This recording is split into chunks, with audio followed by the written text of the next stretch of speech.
What's up, movie fans? Today is the third week leading up to Star Wars The Rise of Skywalker. I'm going to be talking about the third episode of Star Wars, Episode 3, Revenge of the Sith. Obviously, a lot of people don't really like the prequels, myself included. I am softer on them, as you might have noticed in my past two videos. They are still not very good movies, except for this one. I haven't seen it in a while, so I was expecting it to be as bad as the other ones, because I remember it being that way, but it actually wasn't. It was very notably better. I at least think that it was actually good. Not great, but good. Let's just dive on in.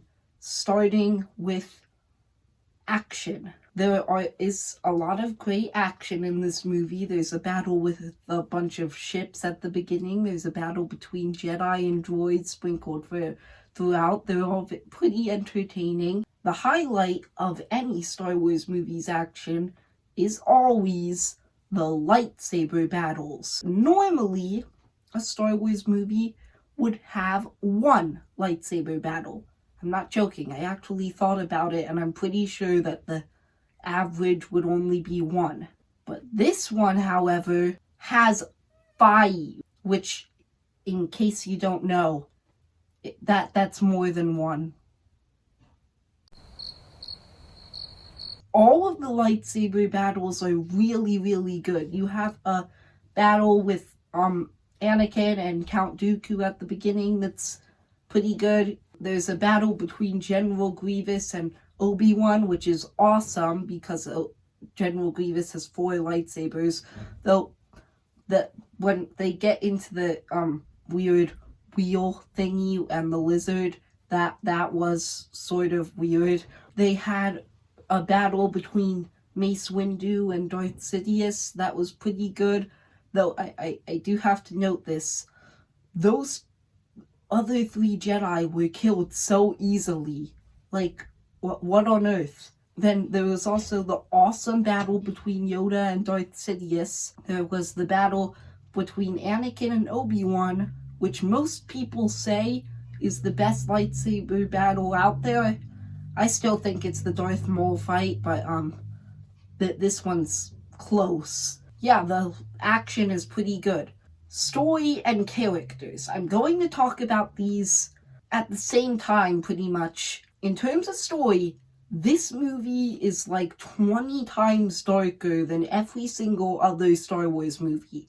There is a lot of really, really dark stuff that happens in this. Though, what would you expect from a movie about somebody turning into like the biggest, most feared evil villain in the galaxy? You would expect it to get a little bit dark, but this goes a bit off the rails. For starters, I think that Anakin's arc is great throughout the movie, because you see at the beginning, he has 3 main flaws that sort of make him vulnerable to turning to the dark side.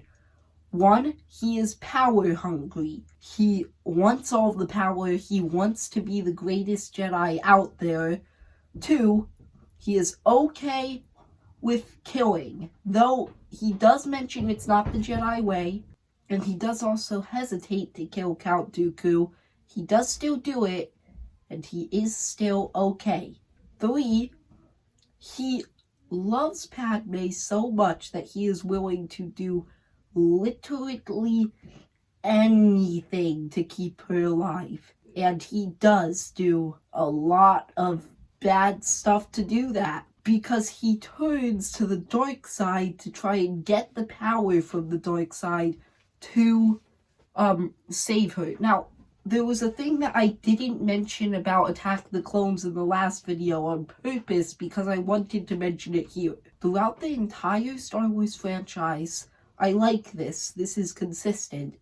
Anakin's one motivation is to keep the people he loves his family alive. So in the last movie, Attack the Clones, when Smee Skywalker, his mom, dies, he goes completely berserk and kills all of the Sand People because he couldn't save her. Same here.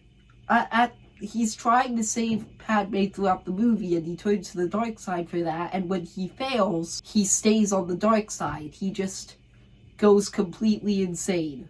So they keep that consistent, and I liked that. Now, here's one of the flaws in this movie.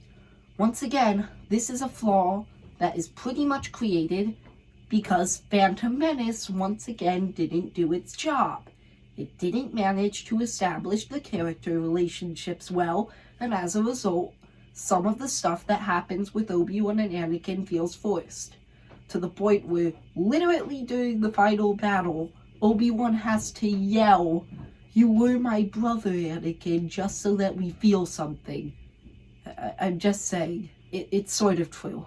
I think that the movie is very entertaining in conclusion, I guess. I actually think that the story and everything was really well done. Anakin's arc, as I said, was great, and it manages to go to some dark places that make you feel, so I don't get why a lot of people don't like this one. I actually think that it was better than Phantom Menace and Attack the Clones, which I think that most people agree with. I still think that this one was really good. So, yeah, like the video, subscribe, see ya, movie fans.